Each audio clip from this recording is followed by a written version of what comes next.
Hello friends, so we are back with the videos of class 12 mathematics, and in the last video we started with the concept of inverse trigonometric functions. So I hope you have gone through the concepts in the NCERT textbook. मैंने आप लोगों को graph वगैरह इसकी गौर करने के लिए बोला था और साथ में इसके प्रिंसिपल वैल्यू ब्रांचेस का जो भी टेबल है उस पर भी नजर रखने को बोला था. ठीक है, तो that table you have to learn of course, है ना. वो आपको बहुत अच्छे से याद होनी चाहिए जितनी भी प्रिंसिपल वैल्यू ब्रांच है, डोमेन और रेंज है हर फंक्शन की. Okay, so in this video we'll talk about how to determine the principal values of given inverse trigonometric function.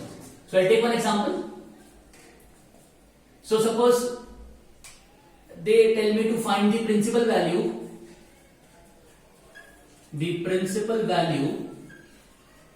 of sin inverse half.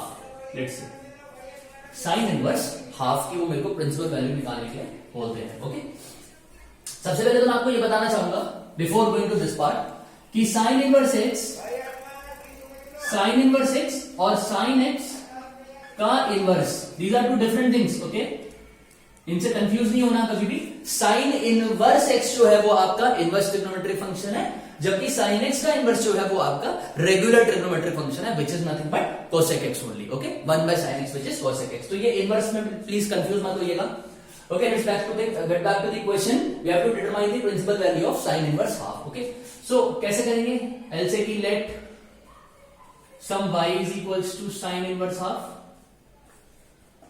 Let y is equals to sin inverse half. Okay, अब sin inverse को मैं ले जा सकता हूं, तो sin y is equals to half only. Correct. हमें क्या फाइंड करना है? Principal value. डोमेन मेरे को ऑलरेडी पुट कर दिया उन्होंने, मुझे क्या फाइंड करना है? रेंज फाइंड करना है, ऑफ कोर्स, है ना. तो question is about range. So y is equals to sin inverse half मेरा क्वेश्चन है. साइन को मैं उधर लेके हूं, sin y is equal to half और sin y is equals to, अब हाफ में क्या वैल्यू होती है साइन की? sin pi by 6. Correct. And इस तरह के जो क्वेश्चंस हैं based on principal values, you have done it in class 11th also in trigonometric equations, जहां पे हम कंपेयर करके प्रिंसिपल वैल्यू निकालते थे, याद है? Okay, so I hope you have learn that thing also कि प्रिंसिपल वैल्यूज होती हैं वो 0 से लेकर 2 पाई के बीच में लाई करती है, राइट. सो यहां पर मैं क्या कंपेयर करूंगा तो y की वैल्यू मेरी कितनी हो गई? Pi by 6. Okay, but this यहां पर आंसर खत्म नहीं हो जाता. हमें देखना ये है कि कंपेयर करके जो आंसर आया है क्या वो प्रिंसिपल वैल्यू ब्रांच में लाई कर रहा है या नहीं कर रहा है, ये इंपॉर्टेंट है. ओके, तो मैं कहूंगा कि yes this is my answer. उसका मैं रीजन लिखूंगा since pi by 6 belongs to minus pi by 2 to pi by 2. यही इसकी प्रिंसिपल वैल्यू ब्रांच है साइन इनवर्स 6 के ना, और पाई बाय 6 इसमें लाई भी कर रहा है. So that's why pi by 6 is my answer. Okay, let's take one more question. Suppose I have to determine the principal value of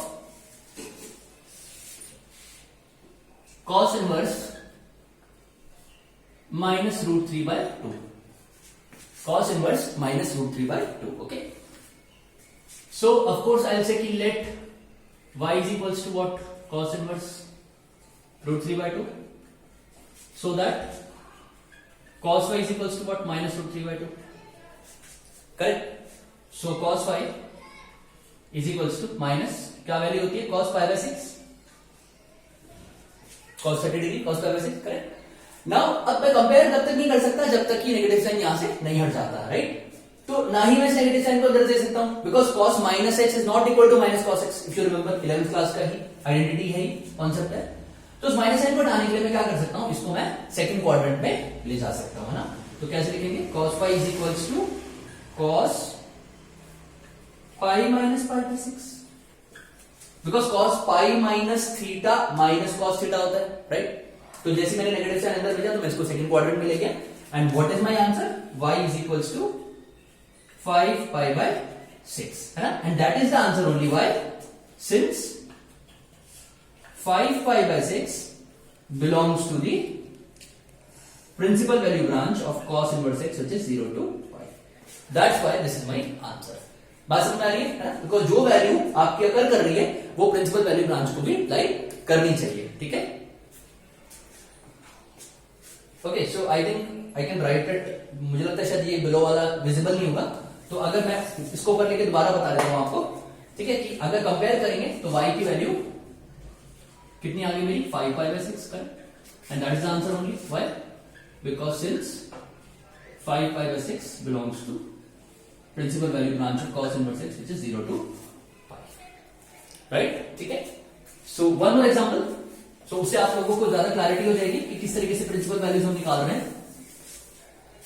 suppose I have to determine the principal value of say tan inverse -1, tan inverse -1, okay. So कैसे बोलेंगे, let y is equals to tan inverse -1, so tan y is equals to -1, correct.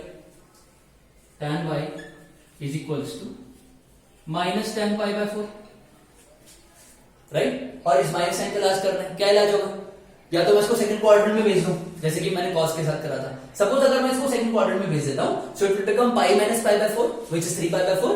लेकिन if you realise 3 pi by 4 does not belongs to the principal value branch of tan inverse x which is -pi by 2 to pi by 2 only. 3 pi by 4 minus pi by 2 to pi by 2 के बीच में नहीं आएगा, तो यानी मैं इसको उस तरीके से डील नहीं कर सकता। तो मैं क्या करूंगा, मैं सिंपली माइनस जो है वो मैं पाई बाय 4 के पास भेज दूंगा। कैसे, because tan minus x minus tan x होता है, correct. So that's why I can just give it here and now I compare. तो y की वैल्यू मेरी कितनी हो गई, -pi by 4, since -pi by 4 belongs to the principal value branch which is -pi by 2 to pi by 2, correct है ना। So I hope I am quite clear कि किस तरीके से हम लोग प्रिंसिपल वैल्यूज इसके निकाल रहे हैं। And you can go through the exercise 2.1 also, जहां पे प्रिंसिपल वैल्यूज आपको निकालनी है। कुछ मल्टीपल टर्म्स भी आपके पास होंगे जिसमें आप हर टर्म की प्रिंसिपल वैल्यू अलग निकाल के उनको ऐड सब्ट्रैक्ट कर सकते हैं, तो आपका आंसर जो होगा वो पाई के टर्म्स में ही आएगा, ठीक है। So please complete your exercise 2.1। So next video में we'll talk about the properties of inverse trigonometric function. So till then complete your work, अपना काम कंप्लीट रखें कॉपी में। So take care, be at home, be happy and thank you so much.